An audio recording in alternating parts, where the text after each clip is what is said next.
기후 변화 시대의 시라고 제가 제목을 잡았습니다. 사실 정작 저는 제가 뭐 기후 학자도 아니고 환경론자도 아니고 많은 관심이 없었는데 이번 어떤 계기로 해서 좀 관심을 가지게 되었습니다.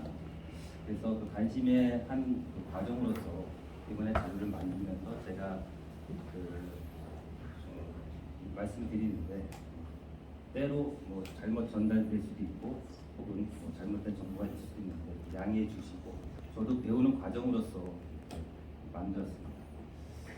아까 이상욱 관장님께서 말씀하셨지만은 1998년도에 잡지로 등단했고요. 첫 시집이 시집이라는 시집입니다. 때때로 잡지사에다가 제 양력을 적게 보내면은 그 시집은 그냥 생략하고 바로 시집 철갑고래 뱃속에서 이렇게 나오는 경우가 종종 있더라고요. 그래서 제가 첫 시집 시 제목을 좀 잘 못 지은 게 아니냐라는 생각을 지금 해봅니다. 네, 지금 뭐 진해 문협회 소속이고요. 이렇게 또 말씀드려 보니까 제가 뭐 이렇게 어필할 수 있는 부분이 없어서 간단한 동영상 하나로 보겠습니다. 이 보신 분들도 계실 거라고 봅니다만.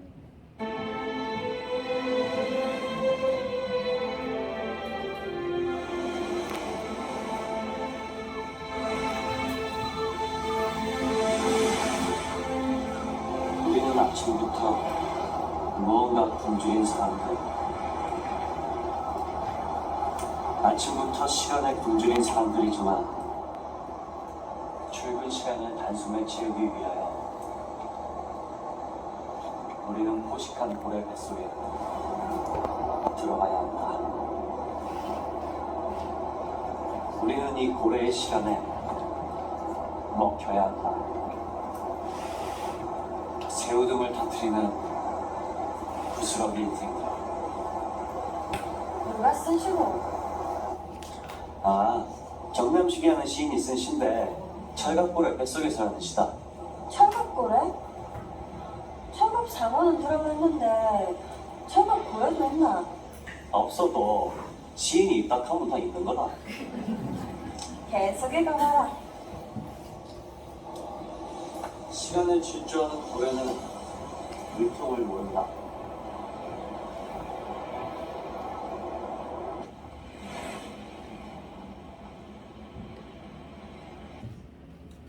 예, 2005년도에 방영된 사과나무라는 드라마인데 별로 히트친 작품은 아닌데 그 드라마의 한 부분에 삽입됐더라고요.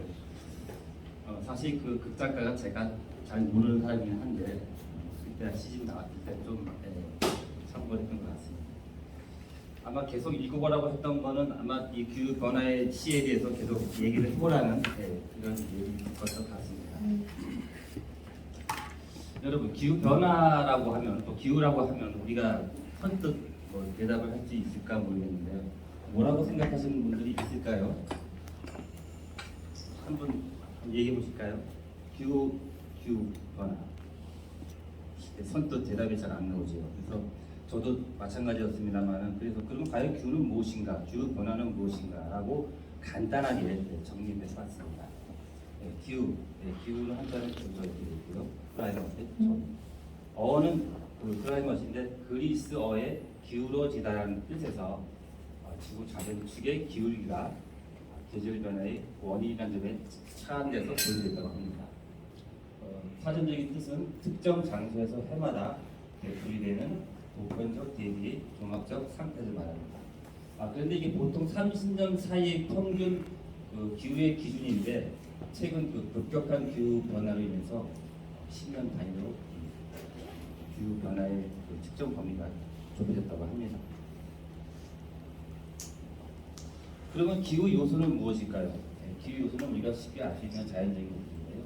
기온이 있고 습도가 있고 강수, 구름, 바람 등입니다. 이 기후 요소들이 인자로 작용을 해서 기후 시스템을 만드는데 그 기후 시스템에는 또 대기권, 수권, 또는 바다, 강, 호수 등을 말하죠. 그리고 정말 이 시대에 중요한 이 설빙권, 지금 얼음이 굉장히 많이 녹고 있습니다. 빙하가 녹고 있어서 더욱더 이 지구 온난화를 부채질하는데 이 태양 빛이 그 모든 에너지의 99.88%가 태양빛이랍니다. 근데 이게 그 전체 100% 들어오는 게 아니라 70%가 바다로 아니 그 다른 곳으로 들어가고 30%는 얼음 빙하권에서 반사가 돼가지고 다시 나가야 되는데 이 빙하권이 점점 높다 보니까 그 열이 바다로 흡수가 돼서 점점 지구가 뜨거워지는 원인 중에 또 하나라고 합니다. 네, 생물권, 인간을 포함한 생물권과 지권, 토양 암석이 있는데요. 이 모든 것들이 서로 얽히고 섞여가지고 기후 과정을 만드는데 그 기후 과정에서 기후 변화가 발생합니다. 기후 변화의 정의를 또 간략하게 말씀드리겠습니다. 근데 사실은 지금 기후 변화라고 하기보다는 사실 저는 처음에 그렇게 생각했습니다. 기후는 변하는 게 아닌가? 근데 이제 기후하고 기상하고 틀립니다. 아까 말씀드렸듯이 기후는 어디 일정 시간대를 말하는데 우리가 말하는 기상이라는 것은 매일매일 우리 감정처럼 그날그날의 그 날씨를 말합니다. 그런데 최근에 기후 변화는 사실 기후 변화라기보다는 기후 위기 또는 기후 비상 상태라고 지금 할 수 있습니다. 지구 온난화로 지구 평균 기온이 지금 굉장히 높아가지고 오늘도 오다 보니까 너무 더워가지고 이것도 지금 기후 변화의 하나인가라고 혼자서 대놓고 왔습니다. 근데 이런 급격한 기후 변화는 온실가스를 방출해서 일어나는 상태인 거 다 알고 계시는 거긴 하지만 이 온실가스가 에너지를 사용하는 화석 연료로 인해서 화석 연료는 보통 이제 석탄 우리나라 나도 중화공업과 이런 석탄, 석유 그런 것들이 많이 사용하기 때문에 우리나라도 세계적으로도 지금 그 온실가스를 많이 배출하는 나라로 지금 되고 있습니다. 근데 이 에너지를 사용하는 화석 연료로 인해서 우주 밖으로 이 열이 나가야 되는데 이 온실가스가 그 열을 차단함으로써 이게 점점 그 지구가 뜨거워지는 요소 중에 하나라고 가장 큰 요소라고 볼 수 있습니다. 현재 지구 온도가 2020년도 기준으로 14.8도씨입니다. 그런데 산업혁명 이전 온도가 13.7도씨입니다. 한 150년 만에 1.1도가 올랐는데 사실 우리가 평소 때 이것처럼 생각한다고 하면 좀 1.2도가 뭐가 대주냐라고 하는데 우리 그 살고 있는 우리 느끼는 기온하고 자연이 느끼는 자연 변화하고는 많이 틀립니다. 1만 년 동안 지구가 그 생성되면서 4도가 올랐답니다. 1만 년 전의 시대가. 근데 지금 거의 100여 년 만에 1.2도 올라갔다는 엄청 급격하게 지금 기온이 올라가고 있고 거기다가 지금 점점 과속화가 돼가지고 점점 더 앞으로 온도가 올라갈 것이라고 합니다. 2050년대 기상도로 봤을 때 지금 같은 이런 그 기온이 올라간다고 하면 바다의 플라스틱이 보기보다 많아지고 지구에 사는 생물종 약 4분의 1이 사라지며 해수면 상승으로 방콕이나 호치민 같은 대도시가 잠길 수도 있다고 합니다. 그리고 2100년이면 부산의 해수면 높이가 건축물의 바닷가 같다고 합니다. 76년 남았습니다. 우리 세대에서 이 제기된 이 기후변화의 원인들을 해결하지 않으면 우리 다음 세대는 사실 살아가기가 좀 힘듭니다. 그래서 우리가 제기한 이 기후변화의 기후위기 문제를 우리 세대에서 막지 않으면 지구는 굉장히 위험한 상태로 된다고 합니다. 네, 간단하게 실제로 볼까요? 뭐 아시는 분들 계시겠지만은 지금 뭐 물놀이 하고 있는 것으로 보일까요? 아니면 뭐 웰컴 뭐 이렇게 환영하는 이런 거 보일까요? 굉장히 즐거워 보입니다.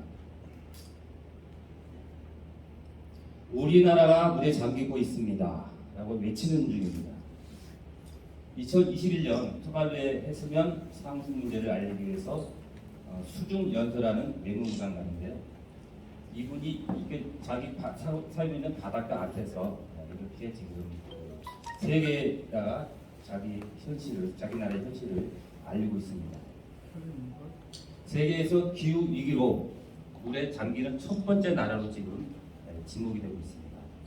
투발루는 그 해수면 상승으로 국토의 40%가 물에 잠기는 태평양 섬나라인데 9개 섬 중에서 이미 2개는 잠기고 있습니다. 그리고 5개가 남아있는데 가장 높은 고도가 해수면에서 불과 4.5m밖에 안 됩니다. 2050년에는 수도 푸나푸티 섬 면적의 절반이 물에 잠길 것으로 예측하고 있습니다. 또 다른 정보에 의하면 2060년경 다 잠기는 게 아니냐 이런 얘기도 나오고 있습니다. 그래서 호주와 투발루의 안보 조약이 체결됐습니다. 이건 좀 특사 목적이긴 하지만 호주가 중국이 지금 태평양 연안으로 군사력 진격을 계속 하다 보니까 호주에서 군사력에 대한 대응하기 위해서 지금 투발루하고 안보 조약을 체결하고 투발루가 다 이주를 하더라도 투발루 섬 인근을 방어함으로써 호주의 자주 안보를 지키려고 하는 목적도 있습니다. 그래서 매년 투발루 국민 208명씩 기후 난민으로 받아들이고 영주권을 제공하고 있습니다. 왜 280명이냐면 한 번에 다 가버리면 그 도시에 아무도 살지 않기 때문에 어쨌든 삶의 터전을 마련하기 위해서 매년 280명씩인데 40년 뒤면 모든 국민이 호주로 이주하게 됩니다. 지금 현재 인구는 11,200명이고 세계에서 네 번째로 작은 나라라고 합니다. 자, 여기 그림 보실까요? 이게 투발루 섬 중에 하나입니다. 이 양 안으로 점점 바다가 들어와서 점점 이 섬이 얇아지는 현상인데요. 지금 저기 테이블 아닌데 저 위에 보시면 선 하나 있어요. 저게 무엇으로 보일까요? 예? 아 맞습니다. 활주로입니다. 잘 보셨습니다. 저게 활주로인데 이 활주로가 지금 점점 물이 잠겨가지고 끝에 부분이 지금 잠기고 있습니다. 그리고 이 활주로는 평소에 이렇게 아주 평온한 모습으로 착륙을 해서 이동하지만 이 비행기가 뜨고 나면 이 활주로는 공원으로 변합니다. 그만큼 이 섬은 땅거리가 좁기 때문에 활주로하고 공원을 같이 이용합니다. 언뜻 평화롭게 보이긴 하지만 주민 한 사람은 이렇게 말합니다. 그렇다면 이 나라는 과연 없어질 것인가라는 정의가 생기는데요. 2023년 투발루는 개헌을 통해 국가의 정의를 다음과 같이 변경했습니다. 국가 투발루는 기후 변화 또는 물리적 영토의 손실을 가져오는 다른 원인에도 불구하고 역사적, 문화적, 법률적 체제 안에서 용속한다. 그리고 사이먼 코페 장관, 아까 봤던 그 장관은 우리 영토는 여러분의 손에 달렸지만 우리의 운명은 우리의 것이다. 밀려오는 바닷물을 막을 수는 없다. 하지만 우리는 투발루라는 국가 정신, 가치를 지키기 위해 할 수 있는 일을 할 것이다. 라고 했습니다. 여기에서 할 수 있는 일을 할 것이 무엇인지 다음 장에서 보도록 하겠습니다. 국가를 존속시키기 위해 세계 최초로 주권이 있는 디지털 국가를 계획하고 있습니다. 프로젝트명은 퓨처 나우 프로젝트인데요.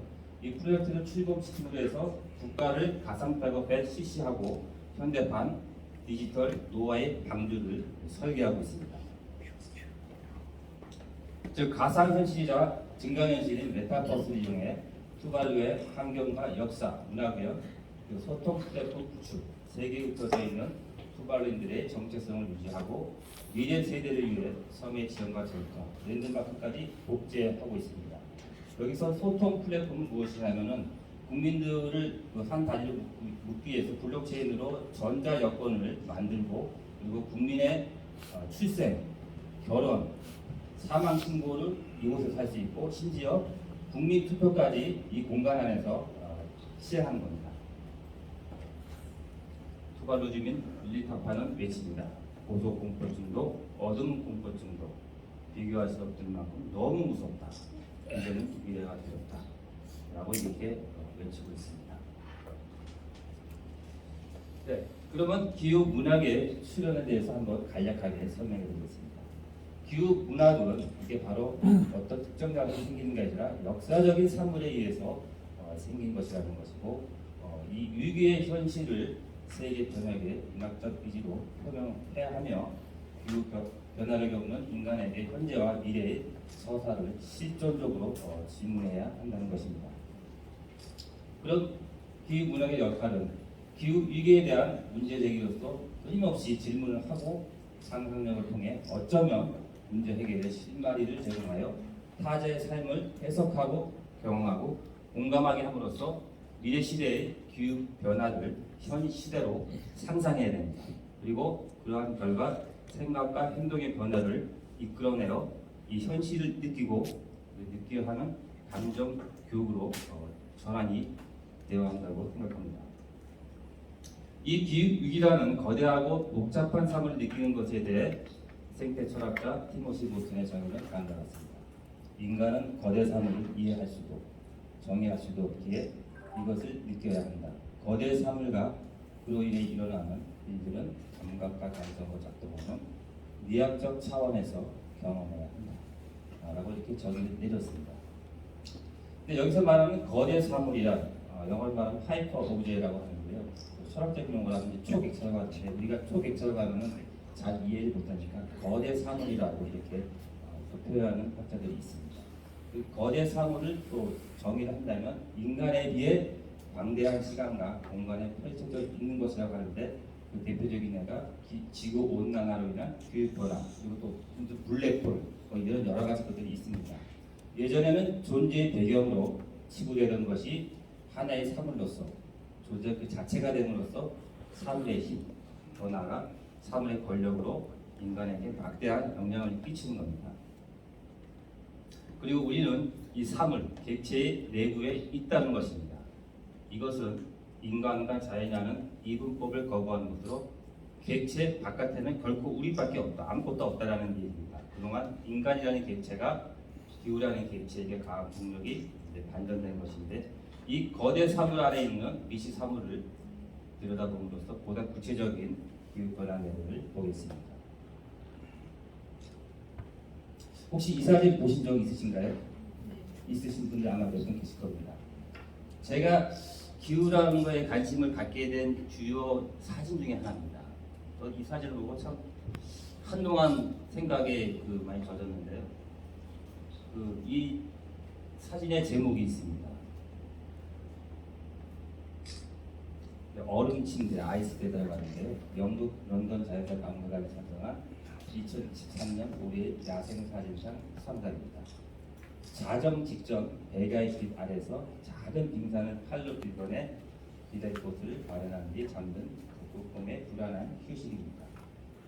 저기 머리 밑에 보면 좀 약간 좀 평평하더라고요. 저도 이걸 자료를 통해서 자세히 봤는데 바로 그 부분을 이제 긁어내고 자기의 잠자리 털을 아마 잡은 것 같습니다. 굉장히 좀 너무 피곤하고 그리고 뭔가 우울하고 또 삶의 터전이 어떻게 이렇게 되는가 하는 그런 모습을 볼 수 있겠는데 더글러스 런던 자연사 박물관장은 한마디로 통렬하고 숨이 막힌다고 했습니다. 기후변화로 인한 서식지 파괴의 한 극적인 현상이라고 생각을 합니다. 11을 보겠습니다. 제목은 북극의 잠입니다. 제가 한번 읽어보겠습니다. 따뜻한 날 불편하다. 어쩌자고 햇빛은 이리 눈부신가. 백설의 평안이 그렇다. 오늘도 어슬렁 몸일 때를 찾아온다. 쩍 하고 갈라진 얼음 썰는 공포. 백색 대평원의 날들엔 뛰어다니기 바빴다. 빙하는데 따뜻한 거주지였다. 이제 해빙기는 한철이 아닌 지속. 얼음 땅이 사라진다. 얼음 땡이다. 그제는 내 땅을 자르는 세빙선마저 보았다. 기후를 가로지르며 지난밤에 깜짝 한파로 뛰어넘던 파도가 얼어 비스듬한 빙탑이 바닷가에 세워졌다. 북극의 십자가이듯 바다가 기원한 것인가. 나는 십자운 탑에 기어올라 누웠다.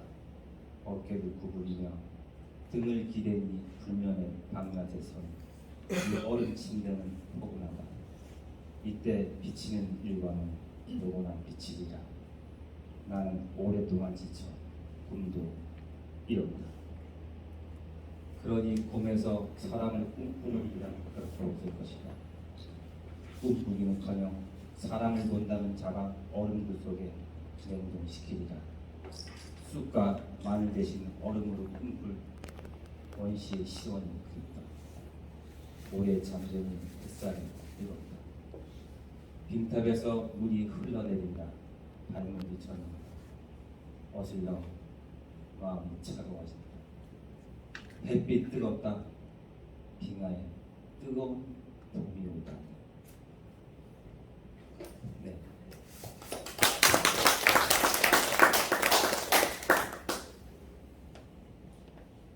저 사진을 본 시죠? 예, 맞습니다. 이 사진을 보고 쓴 시입니다. 런던 자연사박물관에 보내야 되겠다. 아, 그렇다면 제가 예.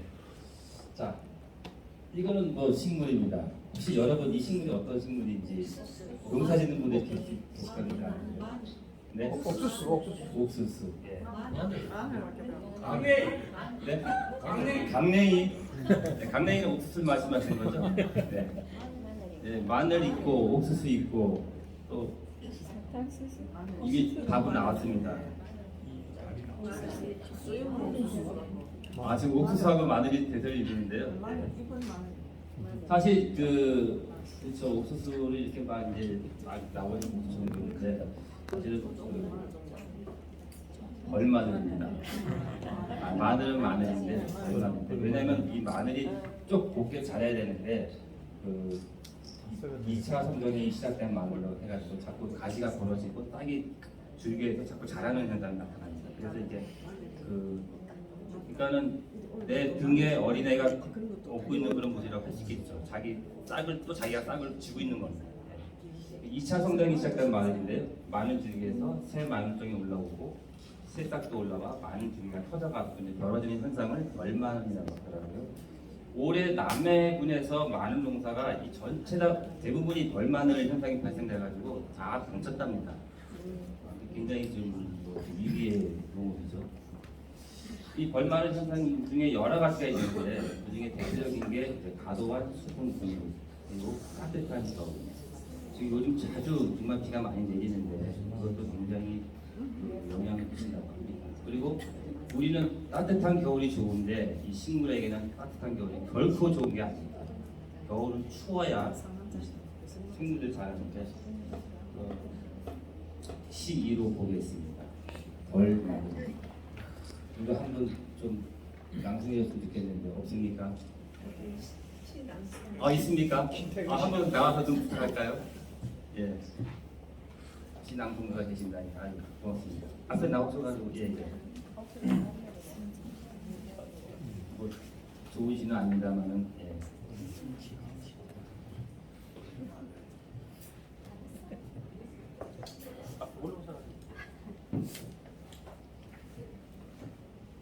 처음부터 해보죠. 시부터 별말. 시이 벌마늘 바람이 분다. 바람에 흩날리는 마음이여 줄기 많이 마디가 욱신거린다. 몸을 감싼 껍질 옷이 헐렁해졌다. 바람에 점점 갈라지는 옷이 터져서는 몸이 무겁다. 벌을 받은 것일까? 껍질이 깨져서는 벌레들이 쳐들어온다. 내 영양이 빠져나간 곳에 다시 지난 겨울은 따뜻했다. 그러나 따뜻함이 나를 더욱 힘들게 했다. 그때 나는 더 자랐다. 올봄은 나를 더 단단하게 할 시기인데 나는 그만 내 몸줄기에 새싹의 씨를 키웠다. 뿌리의 땅으로 내려갈 영향이 새로 자식을 키우니 줄기 벌어져 벌마늘 장아찌 마늘로만 갈게. 올봄은 비가 시험시험 자꾸 내린다. 겨울은 따뜻하고 봄비는 자주 오는 이 계절에 벌마늘이 벌받은 기분으로 몸이 처져 있다. 바람이 분다. 바람만이 내 갈라진 줄기를 서로 만진다. 나는 원래 수선한 땅에서 여러 해살이 푸른데 하늘도 살기가 힘들다. 매운 맛이 말랭이 맹말랭이 맹해졌다.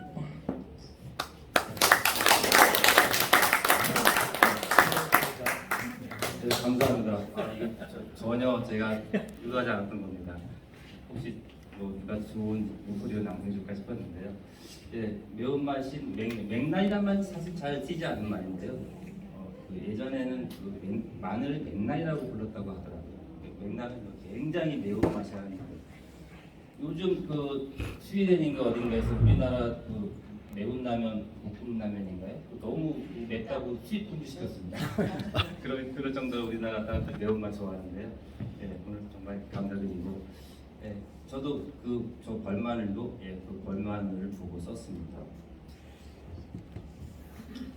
이게 뭐죠? 마늘 20쪽. 혹시 기억나는 거 없습니까? 육종만 원. 이게 한자로는 산 20년인데요. 마늘 20쪽을 우리 오래전에 옛날 옛적에 여기 아까 보여드렸던 어떤 동물이 먹었습니다. 곰이 먹었습니다. 삼국유사에 나오는 마늘 20쪽인데요. 여기 저 한자로 보는 산자가 마늘 산자인데 저 마늘 산자가 여기 중국어 잘하시는 분이 계시지만 중국어는 수안이라고 하죠. 그리고 이제 또 티르키예요. 티르키 아십니까? 터키 말하죠. 원래 공식적인 국호명은 티르키라고 합니다. 티르키어로는 사람 사기라고 합니다. 저는 이게 뭐지? 우리나라 마늘을 왜 사람이라는 말로 썼을까? 굉장히 흥미로운데 그 원은 제가 알 수는 없습니다. 그래서 이 마늘이 굉장히 우리나라 사람들이 주요 식물로 많이 먹고 있고 또 마늘이 또 다이어트도 굉장히 좋다고 또 하더라고요. 이런 좋은 음식인데 이것이 사라진다고 하면 거기다가 우리나라 문녀가 먹었던 이 어떤 한국적인 원형 상징 이미지가 또 사라지는 게 아닌가 그런 생각을 해봤습니다. 한편으로 또 공자님께서는 이렇게 말씀하셨습니다. 냄새 빼고는 모든 것이 다 유익하다. 라는 그냥 이태백이라는 말씀하시다고 합니다. 자, 많이 어디 보던 곳이죠? 여기 마산 사시는 분이 계시니까 알 수밖에 없죠. 저 끝에 마산이라고 적혀 있으니까요. 창원도 배우고 이 앞에 초록색 옷을 입은 분은 누구신가요? 시장이 근데 홍남표 시장님 맞습니다. 그런데 어쩐지 이 물고기가 많으면 무슨 풍어처럼 보여서 이렇게 좋아야 되는데 저 얼굴 되게 별로 지금 안 좋습니다. 지금 이 물고기들은 이렇게 물고기대로 이루어져서 머리속은 아스팔트처럼 보입니다. 이게 바로 마산 앞바다에서 나타난 건데요. 족조 현상이. 아니 물고기대입니다. 물고기대. 족조 현상으로 죽은 거예요. 이제 제가 그 다음에 나옵니다. 마산만 정원의 집단 폐사입니다. 이게 발생돼가지고 한동안 도대체 원인을 몰랐습니다. 도대체 얘들이 여기 왜 와가지고 왜 이렇게 많이 죽었는지. 그래서 결국 국립수산과학원이 나섰습니다. 그 발표에 의하면 정어리는 산소 소비량이 굉장히 많답니다. 근데 정어리 떼가 마산만의 반폐쇄성 해역에 대량으로 유입돼가지고 입을 벌리고 죽은 폐사체가 다수 발견됐다고 합니다. 결론은 산소 부족으로 인한 지식사로 판명이 났는데요. 이것을 두고 일부 다른 교수님들 같은 경우는 왜 하필이면 정어리 떼가 왜 마산만으로 왜 왔느냐. 근데 마산만에서 왜 정어리만 유독 죽었느냐. 그거에 대한 의문은 아직도 지금 미스테리라고 합니다. 또 시를 읽을 시간입니다. 시 3. 목석 동지 1. 주차하다가 밤에 길을 잃었다. 어딘가에서 향이 깊숙이 하였다. 공기혈이 터진 듯 밤 골목은 내음으로 진태일보입니다. 여름 끝물이 밤의 늪에서 끝까지 깊어지고 있다가 꿀 한 물을 써서 곡불을 앓고 있는 것일까? 이 무슨 사무친 분황색 나무 뿔인가? 뿔에 받친 코가 시큰하다. 말리 밖으로 귀향하는 향수처럼 꽃내음의 보자기에 쌓여가는 가을 등의 짙은 동네. 2. 마산 바닷가에서 그가 금목서와 은목서를 보냈다. 시방 추적 비 내리는 광경. 어시장 어슬렁거리다가 이망선 그라랭이가 어떻게 초록길이 되었는지 제일부두 삼거리에서 잠시 망설였을 때 어딘가 어린 거짓대 냄새가 코를 베었다. 마산 해양 신도시에 왜 어린 정어들이 때려와서 제 몸을 죄다 버렸나. 저 도조한 가을 적조는 도섬 소망의 길이 그리웠던 것인가. 산소 부족 물덩어리가 숭덩숭덩한 바다에서 그가 금과 은 같은 꽃을 엽서처럼 보내왔다. 10월 목소의 분향이 무소의 불처럼 죽은 정어리 떼에게 가 닿기도 전에 모난 낚시꾼 마스크가 먼저 낚아버린 죽은 뱀이네.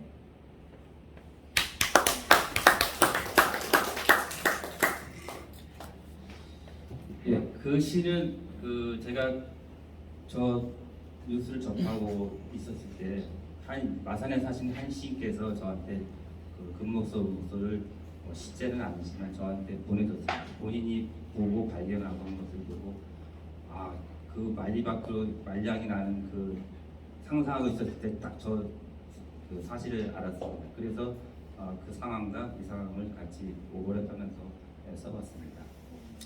이번에 시4입니다. 시4는 시가 없습니다.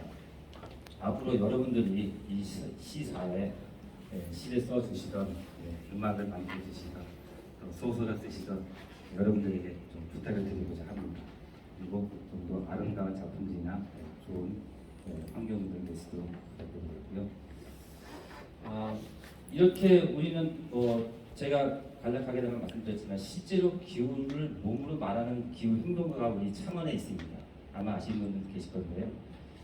이분은 이 기후 행동 때문에 어떤 일을 겪었는데요. 이 기후 위기의 심각성을 알리기 위해 터널 입구에 글자를 썼습니다. 그만큼 그분은 이 기후 위기가 너무 심각하고 절박하기 때문에 빨리 이것을 많은 사람들에게 알리기 위해서 활동을 해야 한다. 그래서 활동하는 분인데 여기 마산에 있는 진전 터널입니다. 이 진전 터널 옆에 보면 기후 위기라고 이렇게 스프레이로 여기뿐만 아니라 창원 곳곳에다가 스프레이를 뿌리거나 아니면 현수막을 붙이거나 많은 활동을 하고 있습니다. 그런데 이게 문제가 됐습니다. 대법원에서 벌금 10만 원을 내렸습니다. 원래 1심에서 벌금을 선고받았는데 이분이 또 항고했는데 결국 대법원에 가서도 벌금 10만 원심 확정이 됐습니다. 왜 그러냐면 그 공공기물에다가 무단으로 스프레이로 지워지지 않는 기물을 훼손했다고 해서 했는데 이분은 그래도 그의 뜻에 굴하지 않고 그럼 나는 벌금 10만 원을 안 내겠다. 몸으로 또 말했습니다. 그래서 이틀간의 노역장으로 몸을 살았습니다. 10만 원이면은 이 땅이 5만 원이라고 그러더라고요. 그래서 이틀치 노역장 유치를 개최했습니다.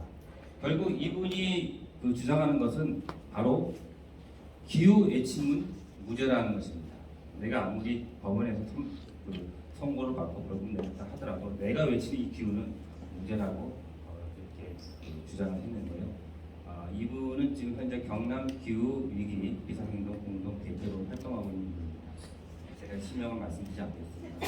어쨌든 우리가 이러한 분의 이런 절실함과 심각함을 우리가 따르지 못하겠지만 이분이 하고 있는 이런 행동들에 대해서 좀 더 우리가 살펴보고 기울여보고 좀 더 관심을 가지면 좋겠지 않겠는가 하는 그런 생각으로 이렇게 했습니다. 시원한 강의가 됐는가 모르겠습니다. 고맙습니다.